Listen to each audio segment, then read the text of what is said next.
Olá pessoal, bem-vindos a mais um podcast aqui do Dados Críticos. Eu sou o Teori e estou aqui hoje para mais um papo crítico, hoje com um convidado ilustre, um deus da aventura. Estou aqui com Emídio. E aí, Emídio, tudo bem, cara? Oi pessoal, Dom Emídio Navarro dos Deuses da Aventura e estou bem, estou ótimo, estou aqui com vocês para essa entrevista maravilhosa, seja o que os deuses quiserem.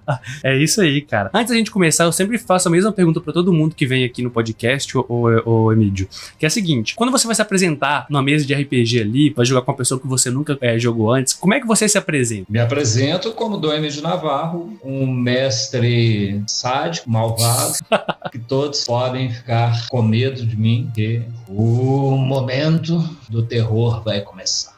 Tô brincando, sou bonzinho.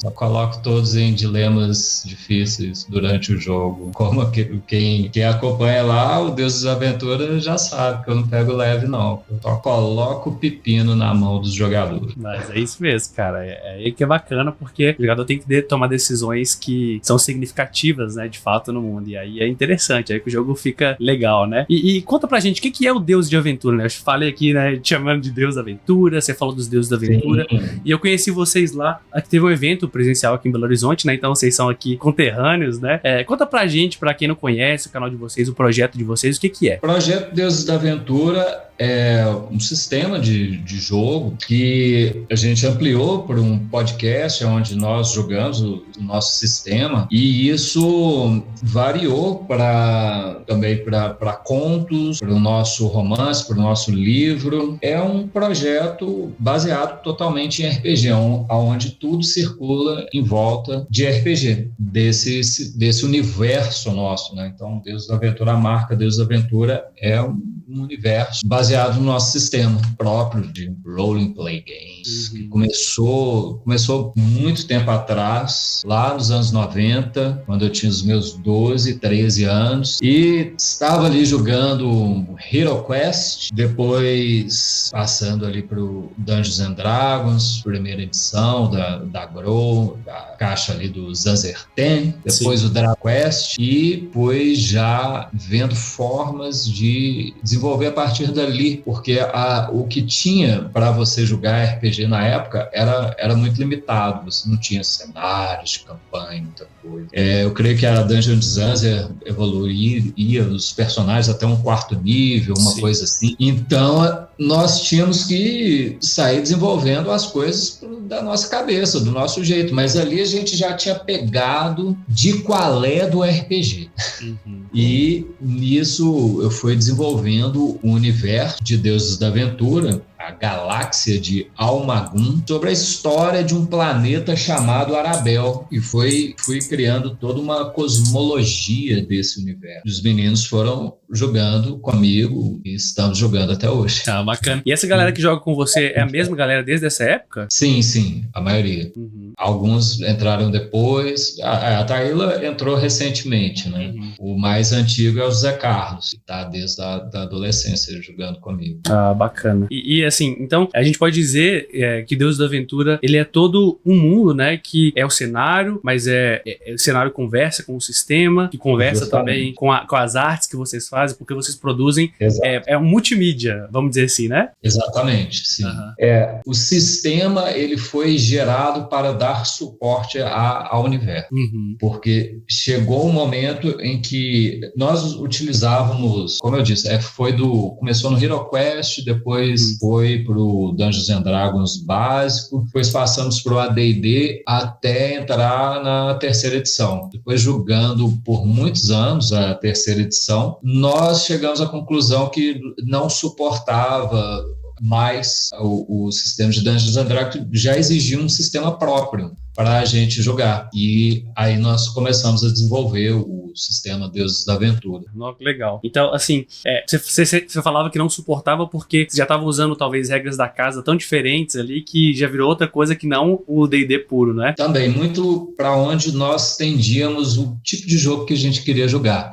Primeiro, um jogo muito narrativo, onde todas as atitudes elas já iam para questões cruciais e muito políticas, de muito conflito geopolítico até o jogo, tem uma pegada que posso dizer assim de intrigas e conspirações, de facções, e você tinha batalhas, mas as batalhas que ocorriam, elas tendiam a ser mais rápidas e tinha algumas características do Dungeons and Dragons que não cabiam muito porque a gente gostava, e a gente sempre burlava essas regras do Dungeons and Dragons. Por exemplo, tinham monstros com inúmeros pontos de vida, onde a batalha demorava horrores para acontecer. A gente resumia essas batalhas e já ia mais pro fato da decisão de ter entrado num combate, coisa assim, do que a batalha em si, né?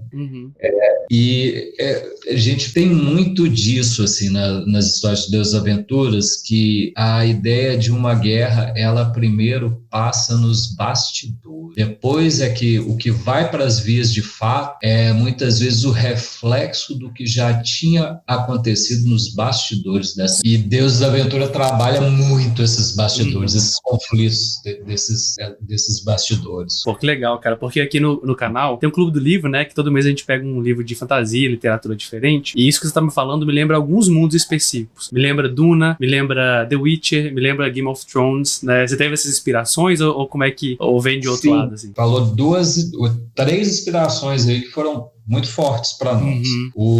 Recentemente, com The Witcher, os livros do Andrei Sapkowski, que eu li quase todos. Eu não consegui ler todos ainda, mas já li quase todos, que tem essa pegada de muito diálogo, onde quando a situação vai para as vias de fato, vai acontecer algo fatalista na história. E o Game of Thrones é isso, né? Tanto é que no nosso livro, A Banalidade de Arabel, nós optamos por uma linguagem narrativa muito parecida com a do Martin, onde ele é dividido entre os personagens e a gente foca nesses personagens e eles vão contando as histórias das 3 eras de Arabel, tudo que aconteceu, todas as intrigas, todos os conflitos, e quando vai chegando o final, a parte mais pro final do livro, ela é muito surpreendente. Eu não gosto de dar spoiler, mas é onde você descobre que existem questões muito mais profundas de alguns personagens e que coisas que aparentavam ser simples no início, elas são bem mais complexas e difíceis de lidar do que aparentava, assim, no início. Cara, isso é muito, muito interessante, cara. Porque você falou de The Witcher aí, e é realmente isso, né? Eu escrevi recentemente um suplemento de The Witcher, né? Adaptando o mundo de The Witcher pra jogar com Old Dragon 2ª edição. Então, eu foquei muito mais, assim, em como trazer a lore do jogo pra esse clima, sabe? Então, eu escrevi sobre facções, sobre a política, os reinos, né? E, cara, isso que você falou, de que é quase como se fosse, eu penso como se fosse uma panela de pressão, sabe? Que as coisas estão acontecendo ali, você não tá vendo, estão acontecendo por trás dos panos, e quando é pra acontecer, explode de uma vez, assim, estoura e... Explode de uma vez. Isso, é consequência. Né? Exato, exatamente, cara, que legal. Que parece que tá uma conversa tranquila, com vários detalhes subtendidos, onde algumas frases parece que você tá falando igual os filmes de Tarantino, né? Tá falando ali, eles estão falando sobre a música da Madonna, mas não é só sobre a música da Madonna que o personagem tá colocando ali. Ele tá mostrando que há uma situação ali de mesquinharia, já de uma certa antipatia entre os personagens em si, e nisso vai estourar lá na frente com a violência total. Isso, cara, ressoa muito com algo que eu falo bastante, né, quando, sei lá, vou falar sobre comunicação e tal, que tem um axioma da comunicação que é assim, é impossível não se comunicar, né? A gente comunica mesmo quando a gente não fala nada. A gente comunica não só naquilo que é dito, mas também no que não é dito, no jeito de dizer. E isso que você tá falando é isso, assim. Às vezes, o que tá sendo dito ali na mesa é o olhar, é como, quando fala. Isso é muito interessante. Exato. E o que eu acho legal de vocês, assim, que me chamou muita atenção, é que vocês optaram, vocês começaram o canal e tal, vamos fazer as mesas aqui, e vocês estão fazendo essa mesa, né, qual que não é tão convencional assim, no público brasileiro, assim, que é fazer a mesa presencial mesmo. Vocês estão transmitindo lá, jogando em loco, né, todos vocês juntos, e fazendo a transmissão daquele jogo presencial, né? Como é que chegou chegou a ideia de transmitir o jogo ao vivo ali? Como é que foi isso aí pra vocês? Nós já tínhamos o interesse de fazer isso. Nós tínhamos um certo medo de não funcionar muito bem e não funcionar no tempo que a gente queria. Então, nós fizemos vários testes antes, em casa, fizemos lives em casa, inclusive umas lives mais antigas que nós fazíamos em casa. A gente já estava tudo em fase de teste para ver se ia funcionar mesmo, uma coisa mais rápida, assim. E como nós desenvolvemos um sistema que ele já retira todas as coisas desnecessárias por um desenrolar narrativo, ele já propicia já trazer uma boa história num tempo curto. Porque não se perde tempo com coisas assim que não é do interesse narrativo pra gente, tipo olhar questões de gerenciamento de recursos.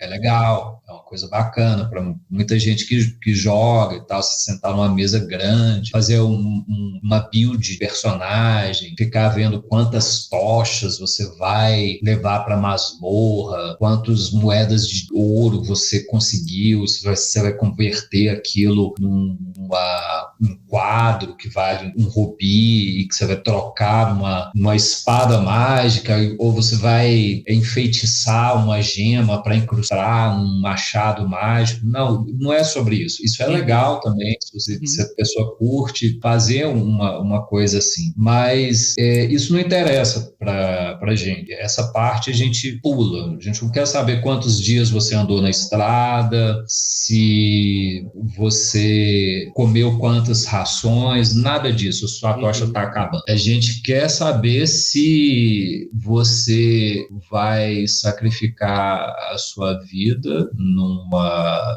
missão suicida por um reino que talvez não te valorize mais, não te vê como herói, mas você vai salvar vidas, por exemplo, sabe?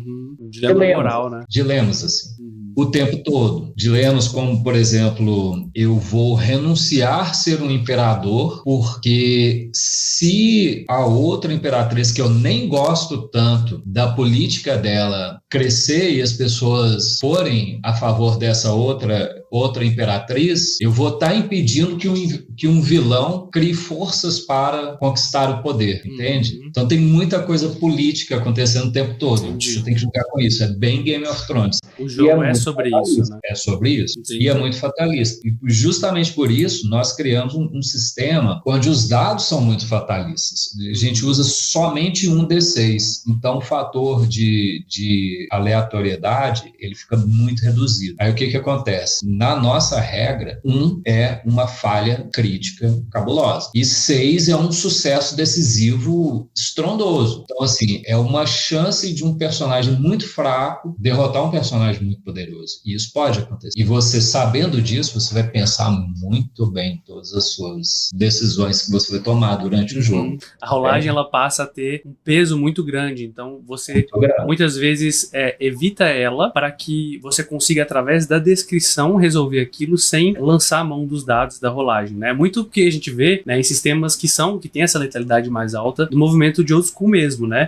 A diferença que a gente vê aqui, que parece que no sistema de vocês, o foco é maior na questão narrativa e se prende nisso, do que você focar em talvez ser simulacionista e ver quantas tochas, rações você vai ter, né? Que é uma proposta interessante, mas que eu acho mais legal ainda é quando essa proposta é colocada antes da mesa para que você fale assim, pô, galera, eu quero contar esse tipo de história. Vamos usar regras que propiciem isso. Você tá até afim? Então vem comigo, né? Porque acho que o grande problema disso é quando a pessoa pega, por exemplo, sei lá, o D&D 3.5 ou 3.0, igual você falou, e quer contar esse tipo de história, e às vezes a regra, ela acaba levando o jogo para um outro lado e a pessoa fica frustrada porque, pô, mas eu queria um jogo mais político, por que eu não consigo fazer? Porque a regra importa, né, cara? A regra é muito importante, né? Isso, quando utilizávamos no 3.5, nós caímos direto nisso, né? E uma das coisas a primeira coisa que eu limei para encaixar mais dentro do universo universo que eu estava desenvolvendo, foram as tendências. Essas aí foram as primeiras a ir embora, porque não tinha nada a ver com a narrativa que a gente estava criando, onde é bem no estilo Martin, assim, os personagens são cinzas, não é maniqueísta. Deus da Aventura fala de conceito, é um choque de conceitos, é um choque de deuses. Então, os deuses ligados à magia, eles vão entrar em choque com os deuses ligados à natureza, os deuses feéricos, os deuses fada, entende? Você tem deuses ligados à tecnologia que vão bater de frente com deuses caóticos, ligados à criação das aberrações, que é no caso do geneticista, né? Devido a conceitos. Por exemplo, o geneticista é um deus que tem o universo, onde ele desenvolve as vidas baseado em aglomerações de todas as formas de vida que existem no universo. Então, ele vai reproduzindo nos outros através de um enorme brotamento. Só que isso altera todas as concepções daqueles outros seres que estão ao redor, os humanos. A fada deixa de ser fada, porque ela agora está com um braço de tentáculos e bolhas que vai se expandindo, e ela não sabe, aquilo é novo, e aquilo é radioativo, e aquilo traz mutações desconhecidas para ela, que ela está descobrindo, e ela se pergunta, por exemplo, eu não sou mais fada, a natureza não responde da mesma forma para mim, e isso vai entrando em choque de conceitos o tempo todo. Com o clima do lugar, que é controlado pelas dríades, por exemplo. Então, por exemplo, no último episódio dos Deuses da Aventura, a Taíla e o Zé tiveram a ideia de empestear uma floresta de pinheiros para criar uma estratégia de guerra arrasada para o exército dos magos que iam atacar eles. E aí eles foram conversar com a rainha imperatriz, a Dríade, que era responsável por essa floresta. E eles queriam a ajuda dos piratas da nova escola de pirataria, que é uma facção totalmente tecnológica, cientistas bem humanos tecnológicos. Isso foi o suficiente para essa imperatriz Dríade falar, não, eu estou saindo fora, é um absurdo que vocês estão fazendo, e pegou o povo dela e recuou daquela resistência que eles estavam criando contra o exército dos magos. Então ficou mais difícil a situação para eles, porque eles esqueceram um fator, que ela é uma Dríade. Então a floresta para ela é tão importante quanto as pessoas que vivem na floresta, sabe como? E aí eles tiveram que lidar com isso, mas é isso. Teve uma outra solução, do qual eles conseguiram invocar um dos magos principais, que é o Mago Eve, inclusive é controlado pelo Vini, né, para uma batalha direta, e aí os aliados, no momento em que eles deixaram o personagem da Taíla e o Zé para derrotar o personagem do Vini, os outros personagens, os NPCs, falam, não, vamos ver se eles são leais, vamos ver o que eles fazem, vocês vão ter coragem de matar o grande mago Eve, saca? E no final eles ficaram enrolando para matar ele, e aí rolou um no dado, rolou uma falha crítica, e o espírito do mago Even conseguiu fugir. Aí eles foram vistos como traidores, e agora eles foram de um patamar onde eles estavam quase se tornando imperadores para se tornarem pessoas perseguidas pelo planeta inteiro. Cara, e assim, imagino que uma história com esse nível de consequência, né, que são consequências grandes, que podem afetar muito do mundo, né, e assim, ter consequências reais na vida dos personagens, exige uma preparação, que é uma preparação um tanto quanto delicada. Eu queria saber como é que é o seu processo de preparação, se você prepara um roteiro específico, ou se você cria situações de problema e deixa os jogadores ali lidarem com isso. Como é que você faz para preparar essas aventuras? Sim, eu crio inúmeras possibilidades de acontecimentos. Anoto tudo, diagramo tudo. Eu tenho todo desenhado, como são muitos anos, e eu acho que alguém chegou a contabilizar o número de de personagens que tem no nosso livro, Desaventura, a Banalidade de Arabel, e uma contabilidade assim rápida deu mais de 200 personagens, mas eu acho que é bem mais. São umas bastante boas coisa, centenas de personagens, é muita intriga, muito personagem, muita facção. E eu tenho isso tudo muito diagramado, com pincel atômico, desenhado e tal. Eu tento me organizar ao máximo, assim. Quando eu vou para a sessão, eu vou com o caderno todo diagramado de inúmeras possibilidades, porque não, ainda mais um jogo assim, que é fatalista, e uma pequena decisão de um jogador pode levar a história para um rumo completamente diferente. Tem que conhecer muito o seu universo. E muitas pessoas ficam pressionadas, assim, nossa, mas como que você sabe todos esses personagens, o nome de cada um desses personagens, desses lugares e tal? Cara, é difícil, porque é muito personagem, e é muito personagem entrando na narrativa para dar o seu ponto de vista. Eu tenho tudo anotado, fico tudo ali coloridinho e tal, agora vai entrar esse, agora vai entrar, é interessante esse aqui falar e tudo mais. A questão é você se organizar, não dá para você criar uma história e ir para mestrar, sabe? Não fica bom, chega lá, os personagens, senão o jogo ele fica muito direto, assim, sabe? Ele não, o jogador ele tem a sensação que ele está numa ferrovia. Boa. Sabe como? E que ele vai, e que ele fica previsível o jogo. Ele não tem assim, jamais imaginei que isso poderia acontecer numa história de RPG.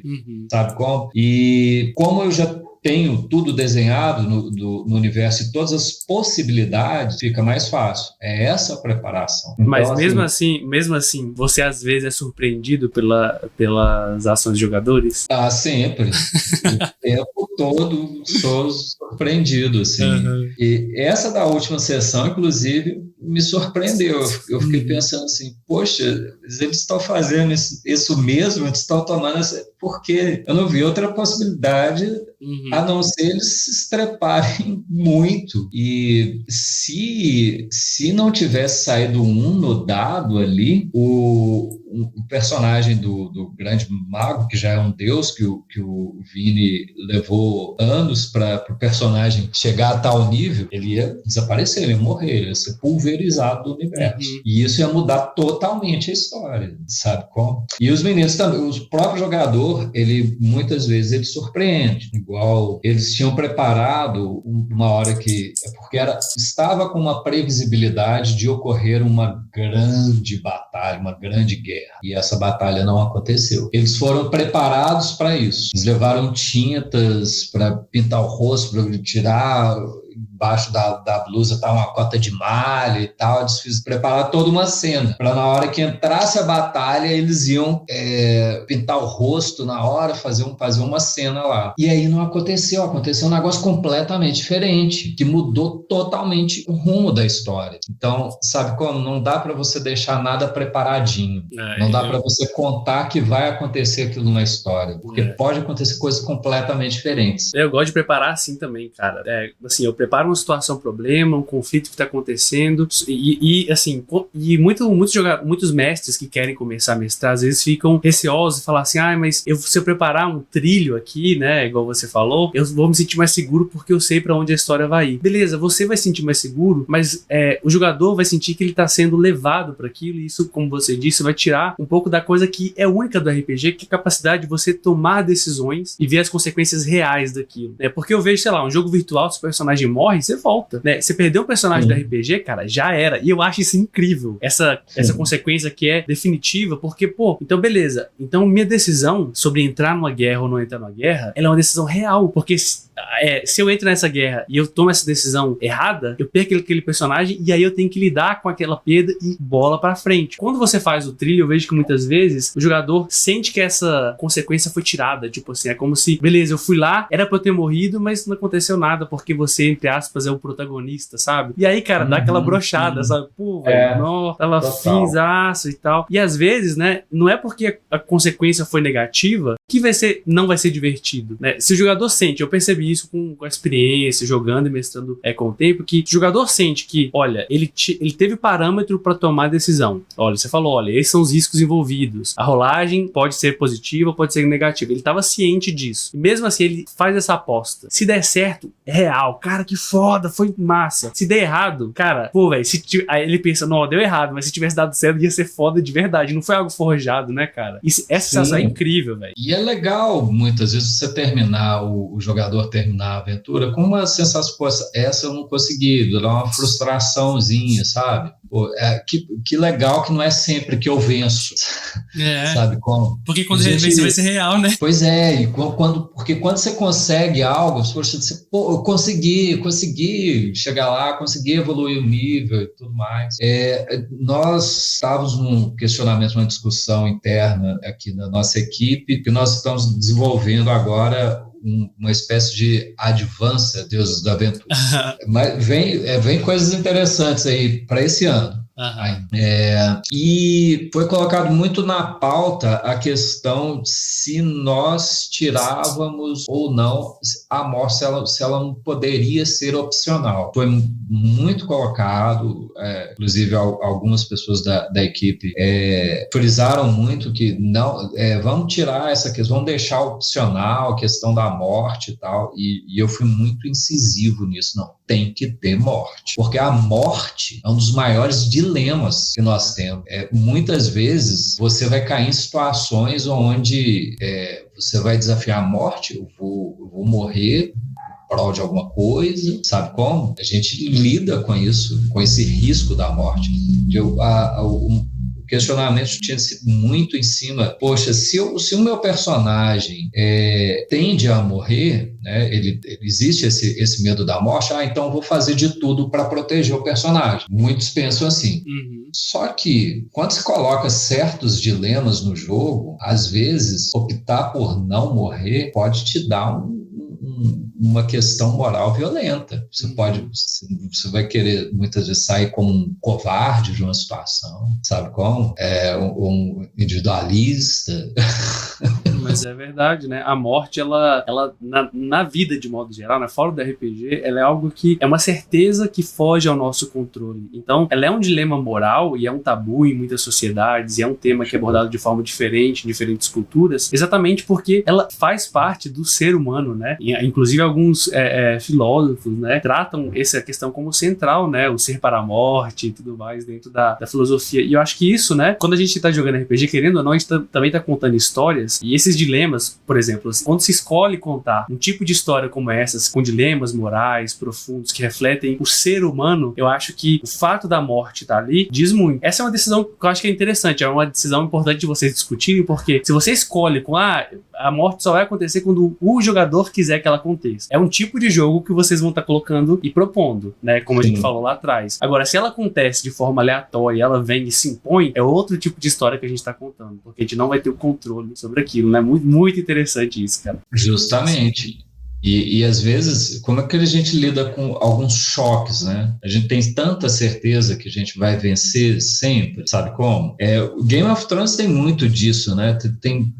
Você jura que aquele personagem vai ser épico, que ele vai vencer e de repente ele morre de uma maneira super medíocre, assim. Você fica, mas e aí? Mas na vida a gente lida com isso o tempo todo. Com coisas inesperadas, com acidentes, sabe como? Igual o Jason Momoa saiu da série, né? Foi assim, ninguém imaginava que ele ia morrer, o cara super forte, aí ninguém derrotava, pegou uma infecção e morreu. Exato. Ele julgou aquela infecção porque ele era muito forte e morreu. Aquele outro que luta com montanha, que achou que a batalha já tinha vencido, já venci a batalha e tal, com aquela sede, com muita sede ao pote de vingança e tudo mais, e foi contar a vitória antes da hora. Acontece. E isso acontece muito no Deus da Aventura, principalmente devido a esse sistema que a gente criou, que ele é extremamente fatalista. Então, o cara que se acha um deus, se ele der um pequeno azar, ele pode ser pulverizado. Uhum. Mas eis a questão, quando ele consegue sobreviver a isso tudo, de forma que ele toma decisão, ele se protege ou ele evita algumas coisas pra realmente se tornar um deus da aventura lá no fundo, ele realmente viveu essa história, não é algo que ele só colocou na ficha, né? Eu sou um cara, um super aventureiro, um imperador. Não, ele construiu isso em jogo, né? Você viveu aquilo de fato, cara, isso... Exato. Ele tem um arco de história, ele se transforma. Tanto é que uma outra coisa que... O sistema ele é todo baseado em 6, de 1 a 6. Tudo é 6. Então são 6 níveis, geralmente as escolhas são em 6, são 6 pontos de vida, são 6 pontos de atributo, fica até bem intuitivo tudo e redondo. Os níveis sendo 6, uma das coisas que eu quebrei muito do Dungeons and Dragons quando a gente jogava, era a questão dos 20 níveis. Isso me incomodava muito, porque alguns jogadores iam fazendo uma build, iam lutando para fazer aquela build e evoluindo os níveis e tal, bem a conta-gotas e tudo mais. Só que, assim, os personagens já tinham passado por inúmeros arcos super interessantes.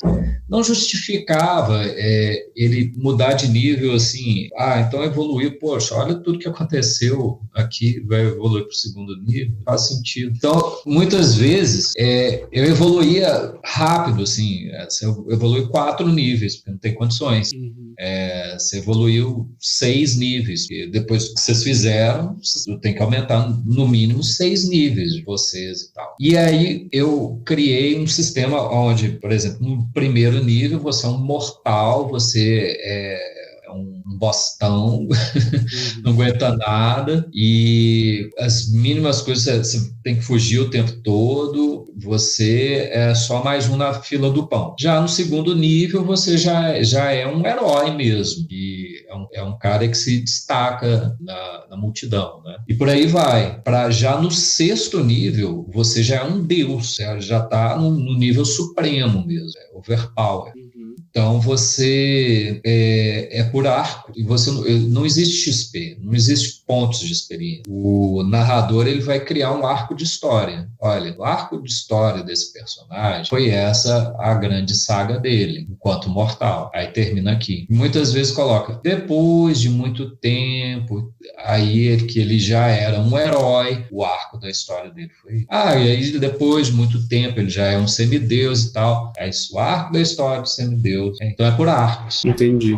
A história, ela informa a mecânica, né? E não o contrário. Não é a mecânica que vai informar. Bacana. E assim, imagino que isso, né, sendo dessa forma, ele é um sistema que exige muito aí de uma sincronia e de quase uma experiência, talvez, assim, de uma bagagem anterior dos jogadores, do mestre, né, com aquele grupo, com aquele tipo de história que eles querem contar, né, ou mesmo se essa bagagem não exige, assim, pelo menos ter uma conversa pra gente construir essa bagagem em conjunto, né, esse diálogo ele é muito importante, né, porque eu suponho que um sistema dessa forma, ele vai ser muito, assim, todo sistema é assim, mas ele vai ser muito diferente dependendo de quem o joga, né? De quem tá... Sim. Que eu percebi, assim, quando você pega, muitas pessoas pegaram um sistema, assim, de cara, tiveram uma estranheza. Mas como que isso pode dar certo? E aí, as pessoas pegam e lê o sistema todo, e ele é curto, são 30 páginas de sistema, sendo que eu creio que são 4 páginas de regras mesmo, o resto são tabelas, basicamente. Mas quando você pega e testa e joga, e depois você pega os complementos, lê o livro ou acompanha, você vê que justamente não é Dungeons and Dragons. Sabe como? É uma outra coisa, é uma outra experiência, é uma experiência bem mais narrativa, né? Porém, ela te permite criar histórias de início, meio e fim. E hoje em dia, eu fico pensando assim, hoje é tudo muito corrido, é tudo muito rápido, né? A gente não tem tempo para criar uma ficha, fazer build ali, e eu não sei se hoje em dia, se essas novas gerações terão uma paciência igual nós, de ficar jogando 20 anos com o mesmo grupo.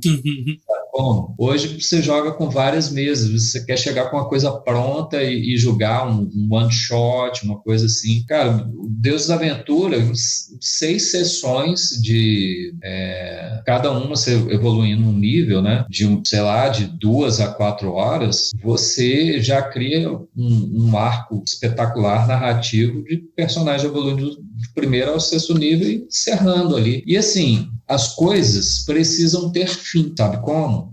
Você fica ali, chega uma hora que você está com aquele personagem ali evoluindo até o 20º nível, você já rodou tudo quanto é lugar que tinha para rodar, você já fez e desfez naquela história, naquele universo, não tem mais para onde ir. No caso, se você cria uma história, em 6 sessões você já cria toda uma história de um personagem do início até virar um deus, e daí, legal, ponto final, parte para outro, vamos contar outra história, vamos falar de outro personagem. A gente não aconselha a aposentar o personagem. O que a gente faz é o seguinte: geralmente o personagem que se torna um deus, ele vai ser o deus do seu novo personagem. Sabe qual? Porque você mantém ligado a história, bacana. E você conhece, né? Então você pode reverenciar e usar os dogmas, legal. E aí o próprio jogador vai criando o reino dele, o micro-universo dele dentro do macro-universo proposto pelo narrador. Pô, mas que legal, então, o jogador aí, ele passa a ter, no cenário de vocês, né, uma grande influência também, um grande poder criativo, né, uma criação em conjunto. Sim. E não só o narrador, o mestre chega lá e fala assim, é isso, acabou, né? Justamente, para o jogador criar dentro do universo do mestre, né? A proposta é que o mestre dê possibilidades para o jogador, e não da forma que a gente está tão taxado assim, né?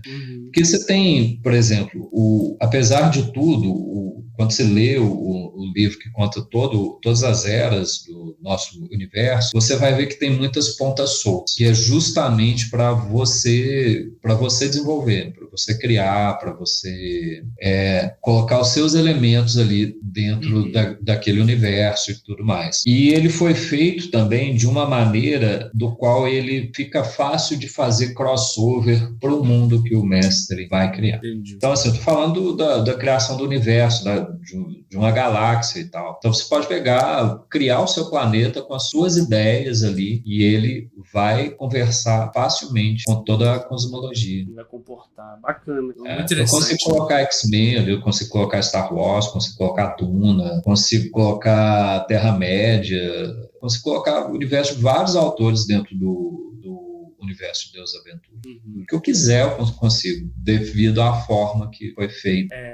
Tem uma pergunta que eu costumo fazer pro pessoal que vem aqui do Papo Crítico, que é a seguinte, né? Talvez no primeiro momento parece não tem tanto relação com RPG, mas depois a gente consegue linkar. Que é a seguinte, né? Se você pudesse parar ali pra, sei lá, fazer um jantar, conversar com alguém famoso, né? Pode ser do RPG ou pode ser fora do RPG. Qualquer pessoa ali, pode ser viva ou pode ser morta, né? Mas uma pessoa pra você trocar uma ideia, bater um papo, ouvir essa pessoa, né? Cara, quem que você sentaria e te convidaria pra esse jantar, pra essa conversa, cara? Uma pessoa famosa, assim, histórica. Pode ser histórica, pode ser alguém atual, pode ser do passado. Tá, vamos de pessoas famosas. Boa. Que é melhor. Vamos colocar essa condição. Boa. Cara, tem muita gente que eu gostaria de conhecer e conversar, já que não estão mais vivos. Provavelmente o Austin Osman Spare, pai da magia do caos. O que eu penso assim também, gostaria de conversar com Alan Moore. Deve ser bom conversar com Alan Moore. Gostaria de conversar com quem? Gostaria de conversar com um artista plástico que eu sou muito fã dele, que é o Luiz Roio. Sabe por que eu faço a pergunta, cara? Porque eu acho que ela indica muito pra gente, né? Sobre, assim, nossas influências, sabe? Tipo assim, quem que... E eu acho que isso é muito interessante, né? Das pessoas que você estão falando aí, todas são criativas, todas têm essa questão de deixar sua marca, né? Tipo, e isso, né? Acho que tá muito presente pelo que a gente tá conversando aqui, né? Do que vocês têm feito e do que representa esse mundo de Deus da Aventura, né? Os personagens vão ali, eles deixam a marca, né? Vocês também, até quase uma metalinguagem, linguagem aqui, né? Vocês, enquanto criadores de um sistema, criadores de um cenário, de uma multimídia, como tem livro e tudo mais, deixam a marca de contar para as outras pessoas histórias que vocês estão contando também. Então isso é muito interessante, cara, muito legal. Justo. A ideia é essa, né? E sempre expandindo o universo, né? Nós agora estamos narrando ao vivo as histórias da Quarta Era de Arabel. Temos os planos para esse ano de fazer também, ampliar para a ideia de cartas também, que é uma maneira interessante assim, da gente organizar tudo que a gente criou, todas essas facções, esses personagens de Deus da Aventura. Recomendo ler o nosso livro. Isso que eu te perguntar, pra galera que quer ficar sabendo sobre o cenário, sobre o sistema, onde que eles ficam sabendo sobre Deus de Aventura? Fala aí pra gente onde que eles podem te encontrar. Site da editora Caravana, vocês podem procurar lá, Deuses da Aventura, a Banalidade de Arabel. Pode adquirir pelo site da editora Caravana. Nós também estamos no Drive-Thru RPG, famoso Drive-Thru RPG. Lá temos os Aventuras de Bolso, que conta a história, é um livro-jogo, né? Conta a história de alguns personagens icônicos da nossa narrativa, como o Vulco, a Mulher Raposa, e também as origens do Mago Eve, que é o personagem do Vini. É também o livro-jogo dele. Então Nau dos Insensatos, ou The Ship of Fools, a versão em inglês também, conta essa história do Aventuras de Bolso, ou Pocket Adventures, no Drive-Thru RPG. E também tem o do Even, o Mago, digitarem lá no Drive-Thru, vão encontrar. E me manda os links, por favor, que eu deixo aqui na descritivo do episódio, para o pessoal acessar. Sim. E eu creio que eu coloquei lá também o nosso livro de regras já. O Deus da Aventura já está lá, o livro de regras. Disponível. E para acompanhar as lives de vocês, né, para acompanhar vocês jogando, é onde? Sim, só procurar Deus da Aventura no YouTube, no nosso canal oficial. Nós estamos fazendo agora uma vez por mês, sabe? De 15 em 15 dias.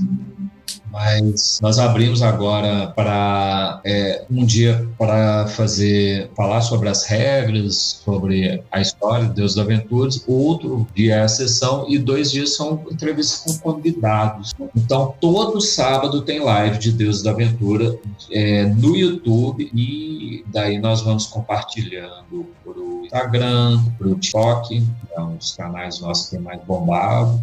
Acho que está no Spotify também, acho que já está nas redes sociais. Hoje em dia só de procurar Deuses da Aventura já vai encontrar todo nosso material para maratonar legal. Bacana, cara, queria agradecer você aí pelo seu tempo, né, por vir aqui bater esse papo. É um papo muito legal sobre RPG, cara. Obrigadão. Sim, estamos aí às ordens. Foi um prazer enorme e é isso aí. É isso aí. E galera que tá nos ouvindo aqui, né, confiram os links que eu vou deixar, que ele falou aqui, todos na descrição do episódio. Confiram lá, se inscrevam no canal, acompanhem, porque o conteúdo é muito bem feito, né? Eles fazem os edits, postam no TikTok, e assim, são cenas incríveis. Recomendo demais o trabalho deles aqui, então vamos prestigiar aí, porque dá muito trabalho pra fazer, tá, galera? Dá bastante trabalho, então acompanhem lá, não só por isso, porque é bom, né? Então é bom acompanhar. E se você quiser apoiar o Dados Críticos, você pode divulgar esse episódio para as outras pessoas, para seus colegas, né? E se você quiser mesmo ajudar, mas só se você quiser, tem um Apoia-se também, que a partir de R$8 aí você recebe os conteúdos exclusivos aí do canal, né? Com antecedência, os vídeos, mas só se você quiser, tá? Depois soltam tudo de graça lá no YouTube de qualquer forma. Então muito obrigado, Emílio, e até a próxima. Tchau, tchau, galera. Tchau, obrigado. Valeu.